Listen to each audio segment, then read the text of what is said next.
සුබ දවසක් යාළුවනේ අපේ ඉරේ හදරපම් YouTube channel එකට ඔයාලා සාදරයෙන් පිළිගන්නවා. අද වීඩියෝ එකක් කරන්න හිතුණා. මේ වීඩියෝ එකක් කරන්න අර සමහර ඉල්ලුවා මේ කරන්නයි කියලා. අපි කොහොමද මේ පට්ටි දාන්න හොඳ වැස්සියෙක් තෝරගන්නේ කොහොමද කියලා. මම දන්න විදියට මම කරන දේවල් ටික මම ඔයාලට වීඩියෝ එකෙන් ගේන්නම්. වෙන කට්ටිය මේ ඒගොල්ලෝ කරන විදිය නෙමෙයි මම කරන විදිය.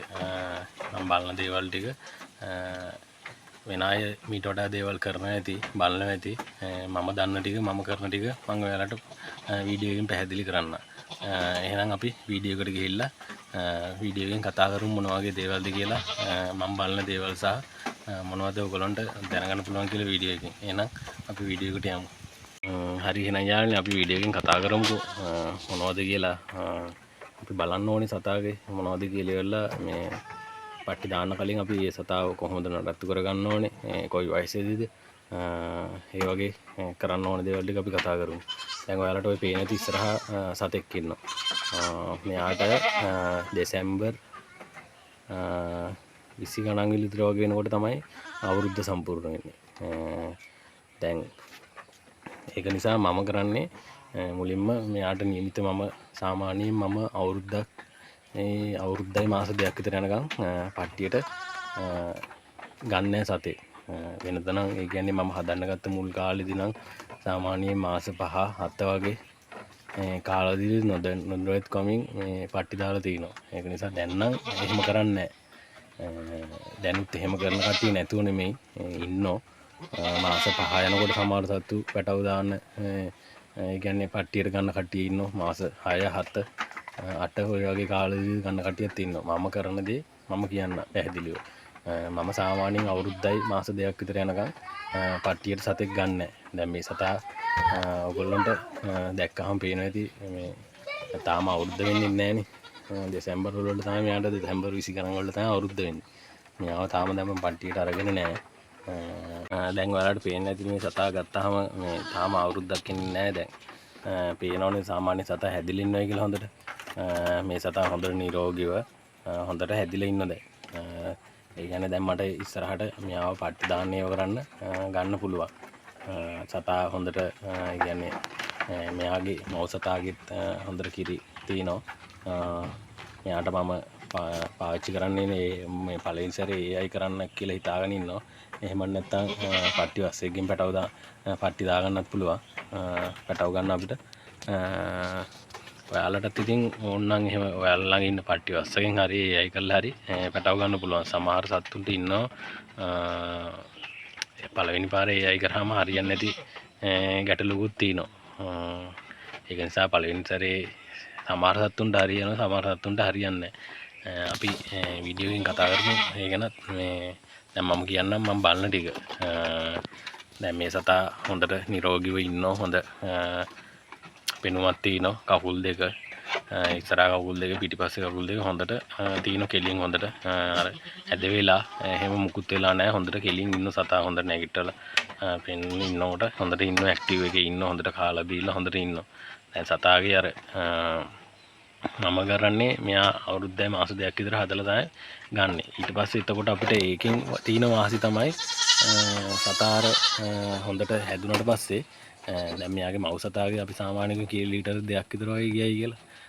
සාමාන්‍යයෙන් එතකොට අපි පට්ටි වස්ස පාවිච්චි කරොත් එහෙම හොඳත් එයත් හොඳ කීරියාරි හොඳ සතෙක් පාවිච්චි කරොත් මෙයාගේ මව් සතාට වඩා කිරි ප්‍රමාණය ගන්න අපි වැඩි කරගන්න අපිට පුළුවන්. ඒක නිසා නියමිත වයසින් මෙයාව පට්ටි දැම්මට පස්සේ අපිට මව් සතාට වඩා කිරි ප්‍රමාණය වැඩි කරගන්න පුළුවන් ගොඩක්ම. ඒක නිසා අපි අර අඩු වයසින් සාමාන්‍යයෙන් මාස 5න් 6න් විතර පට්ටි දැම්මොත් එහෙම එක්ක කිරි අඩු වෙන්න පුළුවන්. එක්ක පැටව හම්බෙන ඒවා අර හම්බෙනකොට පැටව නැති වෙන්න ඉඩකඩ තියෙනවා. පැටව හම්බෙන්න ගියාම මේ පට්ටි දාපු වැස්සි ඉන්නෝනේ දැන්. ඒ වැස්සිට පැටව දාන්න ගියාම පැටව හිර වෙලා පැටව නැති වෙන අවස්ථා තියෙනවා. ගොඩක්ම සැලකුමක් වෙන්න ඕනේ මේ දේවල් ගැන අපි. සමහරු ඉන්නවා මාස 5න් 6න් 7න් ඔය වගේ පට්ටි දානෝනේ. මාස 5න් නම් කොහොමද පට්ටි දාන්න එපා. සමහරන 7න් 8න් දානවා.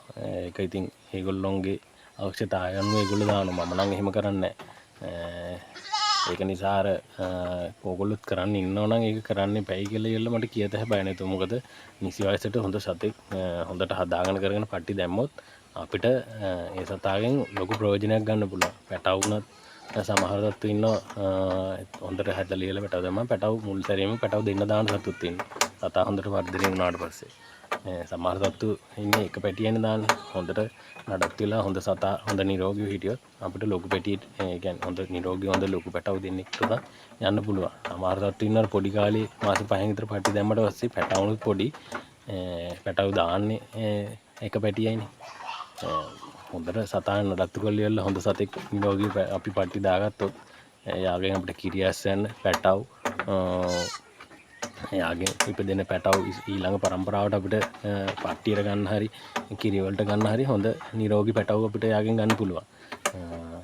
මම දැන් ඔයාලට පෙන්නන්නම් ඒ අඩු වයසේ ඉන්න මගේ කුඩුවේ ඉන්න පැටියෙක්ව මම කොහොමද කියලා පෙන්නන්න. එයා තාම මේ වෙන වයසේ යාට මම ඔයාලට පෙන්නන්නම් දැන්. අදයක් කියන්නේ ඔයාලට කියන්න බැරුණා. දැන් අපි පට්ටියට වැසියෙක් ගද්දී එයාගේ වයසෙන් අඩුම 160ක්වත් 70ක්වත් ඒ සතාගේ බර තියෙනවා. අඩුම කිලෝ 35 30 ඔය වගේ මට්ටමේ තියෙන්න ඕනේ. අර මම මුලින් පෙන්නුව සතාගේ දැන් කිලෝ 32ක් 30ක් විතර වගේ තියෙනවා.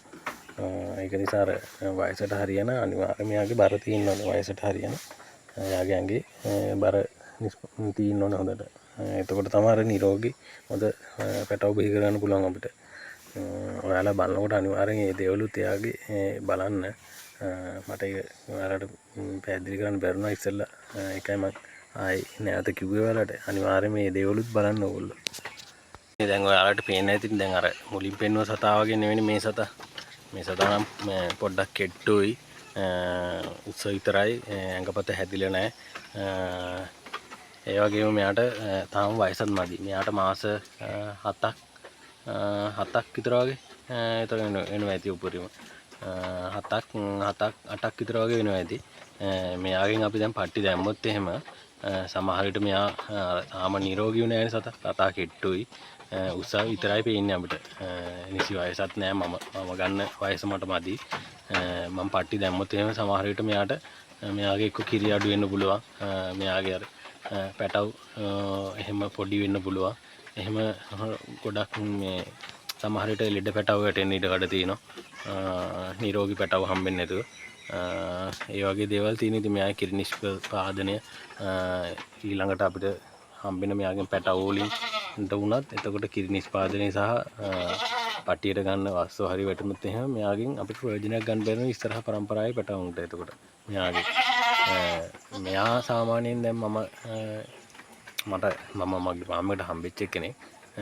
මෙයා මමට මදි ඉතින්. මම තව මාස 4-5ක් විතර හදලි වෙලා හොඳට ඇඟපත හැදුනට පස්සේ තමයි මම පට්ටි දාන්න ඒව කරන්න ගන්න.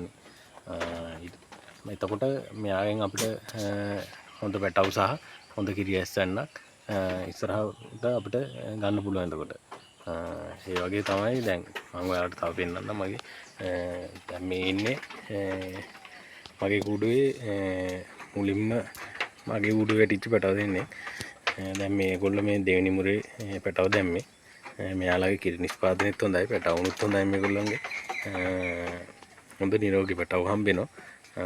මේ ඉස්සරහින් එක්කෙනා මේ දෙවෙනි මුරේ පැටව 3 දෙනෙක් දැම්මා. අරයා දෙන්නෙක් දැම්මා. කිරි නිෂ්පාදනයේත් මේ හොඳයි. හොඳටම තියෙනවා කිරි නිෂ්පාදනය. පැටවුන් හොඳ නිරෝගී පැටව හම්බුණා. ඒ වගේම තමයි දැන් සමහරු ඉන්නෝනේ දැන් මෙයාලා පට්ටි දාන්න ගද්දී මුලින්ම බෙහෙත් මුකුත් කරන්නේ නැතුව අර පණු බෙහෙත් දෙන්නේ නැතුව මදුළු ලෙඩේට බෙහෙත් දෙන්නේ නැතුව පට්ටි දාන්න ගන්නවා. එහෙම වුණාම පාර තියෙන ලොකුම භයානකම දේ තමයි සමහර විට මෙයාලා දැන් අපි පට්ටි දැම්මයි කිව්වද මෙයාට කිසිම බෙහෙතක් ඉදලා පණු බෙහෙත් මුකුත් දීලා නැහැ. පට්ටි දැම්මට පස්සේ අපිට ටික කාලයක් යනකම් පණු බෙහෙත් දෙන්නත් බෑනේ. දවස් 45ක් විතර වගේ යනකම් පණු බෙහෙත් දෙන්න බෑ මුකුත්. ඒ වගේම තමයි මදුළු ලෙඩේට බෙහෙත් දෙන්න බෑ මෙයාලා බඩින් ඉන්නකොට. ඒක නිසා අනිවාර්යයෙන්ම පැටව අපි පට්ටියට දාන්නේ දැන් හෙට දාන්න ඉන්න ඕන නම් ඊට ඉස්සෙල්ලා දවස් 2කට 3කට හරි සතියකට විතර කලින් හරි අනිවාර්යයෙන් මෙයාලට මදුල් ලෙඩේට අණු බෙහෙත් අවශ්‍ය කරන බෙහෙත් ටික අනිවාර්යයෙන්ම දීලි වෙලා ඔයාලා පට්ටියට ගන්න. එහෙම නැතුනොත් එහෙම මෙයාලා පැටව දාන්න සාමාන්‍යයෙන් මාස 5ක් යනවනේ දවස් 150ක් යනවනේ. ඒ 150 ඇතුළත මෙයාලට අර මදුල් ලෙඩේ හරි මොකක් හරි ලෙඩක් හැදුනොත් එහෙම මෙයාලට බෙහෙත් කරගන්න බෑනේ. මදුල් ලෙඩේ හැදුනොත් විශේෂයෙන්ම බෙහෙත් කරගන්න ඉඩ නැහැ. ඒ පාරේ මේ බෙහෙත් එක ඉද්දාම නැත්තම් මෙයාලට විද්දොත් එහෙම පැටව නැති වෙන ඉඩකඩ තියෙනවා. ඒ කියන්නේ ගොඩක්ම පැටව නැති වෙන ඉඩකඩ තියෙන ඒක නිසා. ඒක නිසා අනිවාර්යයෙන්ම ඔයාලා මේ මදුල් ලෙඩේට අවශ්‍ය කරන බෙහෙත් එක විදලි වෙලා පටි දාන්න පණු බෙහෙත් ඒ අවශ්‍ය කරන දේවල් දීලි වෙලා පටි දාන්න. එහෙම නැතුනොත් එහෙම මම ඒ කියන්නේ මගේ පාම් එකේ අත්දැකීම් කියන්නේ මට එහෙම දේවල් වුණා. මම උන ග්‍රැන්ඩ් කමින් පටි දාලි වෙලා පාර මාස 2කමාරක් 3ක් විතර වගේ යද්දි මෙන්න සතා වැටිලා නැගිට ගන්න බැරුව එයා ඉන්නෝ දඟල. ඊට පස්සේ මම කරේ පසු දෙක දැනුවත් කරලි වෙලා මම කිව්වා මෙහෙම විස්තරේ මෙහෙම කියලා ඉවරලා ඊට පස්සේ ඇවිල්ලා වෙලා අහලා මගෙන් දැන් ඉතින් කරන්න දෙයක් නැහැ කිව්වා.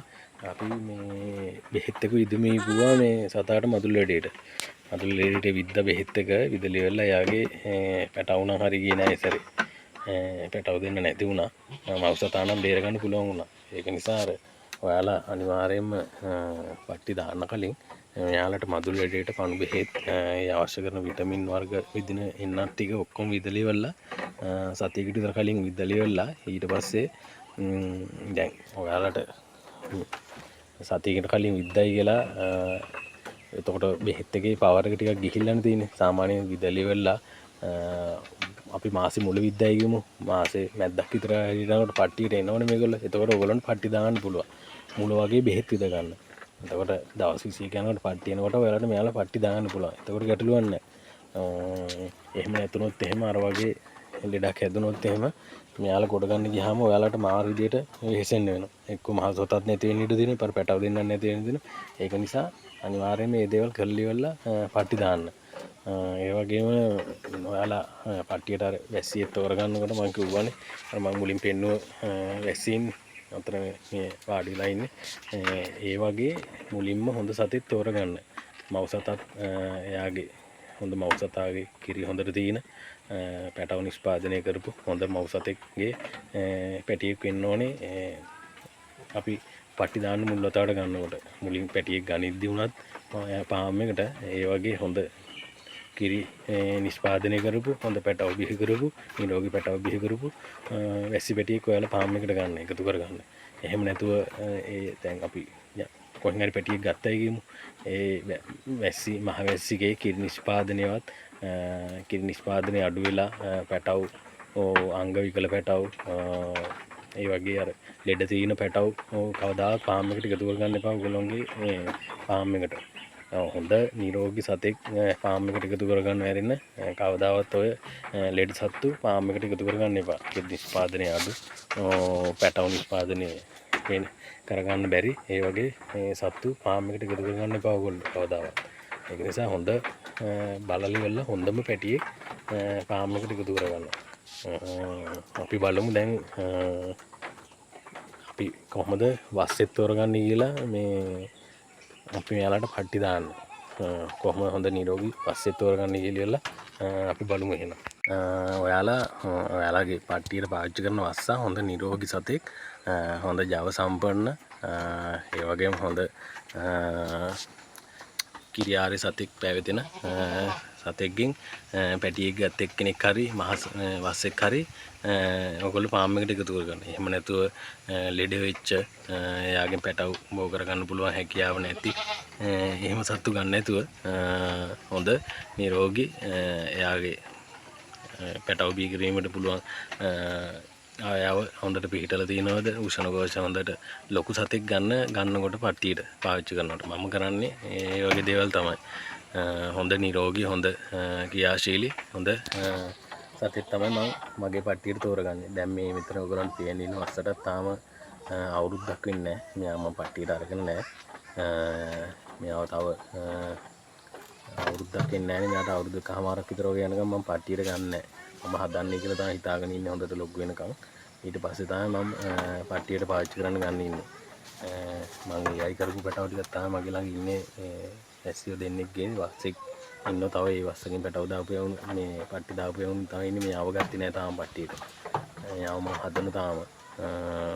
හොඳ නිරෝගී සතෙක් ගන්න හොඳ එයාගේ අවයව හොඳට පිහිටලා තියෙන සතෙක් ගන්න හොඳ මව් සතා හොඳ කිරියාරේ සතෙක් වෙන්න ඕනේ.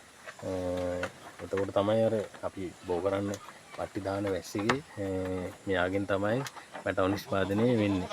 මෙයාගේ තියෙන අංග ලක්ෂණ හොඳින් පිහිටුවොත් එහෙම අපිට අපි බෝ කරන් ඉන්න වැස්සිගේ පැටව හොඳ උසස් තත්ත්වයේ පැටව වෙන්න පුළුවන්.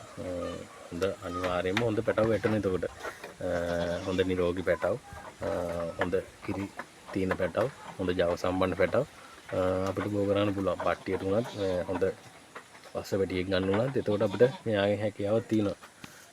ඒක නිසා ඔයාලා ගද්දි අනිවාර්යෙන්ම මේ වගේ සතේ පාවිච්චි කරන්න. මේ ඉන්නේ මගේ අනිත් වස්සා පට්ටිය. මෙයාගෙන් තමයි මම මෙයාට නම් අවුරුද්දයි මාසයක් විතර වගේ එනවා. මෙයාගෙන් තමයි මම අනිත් කට්ටිය පට්ටි දැම්මේව කරේ. ඒක නිසා හොඳ සතෙක් පට්ටිය ගන්න අපි ඔයාලා පාවිච්චි කරනකොට හොඳ නිරෝගී සතෙක් වෙන්න ඕනේ. යාවත් තව දෙයක් මේගොල්ලන්ටත් අර ඔයාලා වස්සේ පාවිච්චි කරාට පස්සේ දැන් පට්ටියට පාවිච්චි කරාට පස්සේ මම තව කරන දෙයක් තමයි දැන් අපි අද පට්ටි දැම්මයි කියමුකෝ. අද පට්ටි දැම්මොත් එහෙනම් වැසියෝ 3-4 දිනෙට ඊට පස්සේ මම මෙයාව ඊට පස්සේ දවසේ නාවල කරලා ඉවරලා මෙයා ඉන්න කූඩුවට දාලා තියෙනවා. අපිට සාමාන්‍යයෙන් වැසියෝ 20කට 30කට එක වස්සේ පාවිච්චි කරන්න පුළුවන්. අනිවාර්යෙන්ම වස්ස අවුරුදු 2කට සැරයක්වත් පට්ටි වස්ස අනිවාර්යෙන් මාරු කරනවා නම් හොඳයි. එතකොට අර පැටව ඉන්බ්‍රීඩ් වෙන එක. ඒ කියන්නේ එකම ලේ නැතුව අපිට පැටව බිහි කරගන්න පුළුවන්. පැටව හම්බෙන එතකොට අර වැස්සියන්ගේ පැටව හම්බෙන ඒවත් හොඳ ක්වොලිටි පැටව, වැස්සි පැටව, හරි වස්ස පැටව හරි අපිට මේ ගන්න පුළුවන්. ඒක නිසා අනිවාර්යයෙන්ම අවුරුදු 2කට සැරයක්වත් වස්ස මාරු කරන්න. දැන් මම කරන්නේ එහෙම තමයි. මම දැන් අපි වස්සෙක් ගත්තයි කියමු. ඒ වස්ස අයිද්දි තව වස්ස පැටියෙ පොඩි කාලෙම අරගෙන හදනවා. එහෙම හදපු කෙනෙක් තමයි මේ ඉන්නේ තාම. මෙයාගෙන් මම තාම අරගෙන නැහැ පට්ටියට. ඉස්සරහට ගන්න ඉන්න මෙයාගෙන් පැටව ටික බෝ කරන්න. එතකොට මම ඔයාලට වීඩියෝ එකක් ගේන්න ඉස්සරහට. ඔයාලා අනිවාර්යයෙන්ම මේ වගේ දේවල් බලන්න. බෙහෙත් ටික විදලා තියනවද වැස්සිට? පණු බෙහෙත් දීලා තියනවද? එයාගේ මව් සතාගේ කොහොමද පැටව නිෂ්පාදනය, කිරි නිෂ්පාදනය, ඒ වගේ දේවල් අනිවාර්යයෙන්ම හොඳට බලන්න. ඒ වගේ දේවල් බලලා තමයි අපිට සතෙක් තෝරගන්න පුළුවන් හොඳ මේ නිරෝගී සතෙක්. අනිවාර්යයෙන්ම මම කරන්නේ නම් අර මම මුලින් කිව්වා වගේ ආයි කියන්න. අනිවාර්යයෙන්ම මම ගන්නේ අවුරුද්දයි මාස 2ක් විතර වගේ ගිහපු සතෙක් තමයි පට්ටි දාන්න ගන්නේ මේ වැස්සි. වස්සත් අවුරුද්දට වැඩි වස්සෙත් තමයි මම පාවිච්චි කරන්නේ. එතකොට අර අඩු වයසින් වැස්සි ගත්තත් වස්ස ගත්තත් අපිට වස්ස නම් සමහර අඩු වයසින්ම ගන්නවා. ඒ වුණත් එයාව හැදිලා නැහැනේ වස්ස වුණත්. පැටව වුණත් වස්සගේ ආරයට යන්න ඉඩකට තියෙන. එතකොට ඒ නිසා වස්සත් අවුරුද්දට වැඩි වස්සෙක් අරගෙන වැස්සිත් අවුරුද්දට වැඩි වැස්සියෙක් ගත්තොත් එහෙම පැටව නිෂ්පාදනයේ අපිට වැස්සගෙන මේ වස්සගේ ජානවල තියෙන ඒවත් එකතු වෙලා හොඳ පැටව නිෂ්පාදනය කරගන්න පුළුවන්. අනිවාර්යයෙන්ම ඔයගොල්ලෝ මේ දේවල් බලලි වෙලා ඔයාලගේ ෆාම් එකට සත්තු එකතු කරගන්න. හොඳ සත්තු ෆාම් එකට එකතු කරගන්න. අර වගේ ලෙඩ වෙච්ච සත්තු සහ අංග විකල සත්තු, කකුල් කැඩිච්ච ඇවුම්, ඒ වගේ දේවල් එකතු කරගන්න නැතුව හොඳ සත්තු එකතු කරගන්න ෆාම් එකට. ඒක තමයි මට කියන්න තියෙන්නේ. ඉතින් ඉස්සරහට ඔයාලට වීඩියෝ ගේන්නම්. දිගට මම දන්න විදියට මට පුළුවන් විදියට මම ඔයාලට වීඩියෝ ගේන්නම්. අපිත් එක්ක දිගටම ඉන්න. ඉතින් මම දන්න දේ තමයි මම තව කෙනෙක්ට කියලා දෙන්නේ. මම දන්නේ නැති දේවලුත් ගොඩක් ඇති. මම දන්න දේවල්, මම කරන දේවල් එදිනදා තමයි මම ඔයාලට වීඩියෝ වලට ගේන්නේ. ඉතින් මගේ වීඩියෝ හොඳයි නම් බලලා අපිත් එක්ක දිගටම නැඳිලා ඉන්න. ලයික් එකක්, කමෙන්ට් එකක් දාගෙන යන්න ඔයාලා. තව කෙනෙක්ට බලන්න වීඩියෝ එක හොඳ නම් ෂෙයා කරගෙන අපේ ඉරිහාදල් ෆාම් එකත් එක්ක දිගටම ඉන්න. මම හැමදාම කියනවා වගේ මම පසු වෛද්‍ය කෙනෙක් නෙමෙයි. මම පාම් එක කරලා මම දන්න දේවල් තමයි මම තව කෙනෙක්ට කියලා දෙන්නේ. මම දන්නේ නැති දේවලුත් ඇති. මම දන්නේ නැති දේවල් තියෙනවා නම් කියලා මටත් දැනගන්න. වීඩියෝ එකේ පල්ලෙහාන් කමෙන්ට් එකක් දාගෙන යන්න. දිගටම අපිත් එක්ක එහෙනම් හැඳලා ඉන්න. මම දන්න දේවල් ඔයාලට ඉස්සරහට ගේන්නම් එහෙනම් හැමෝටම සුබ දවසක්.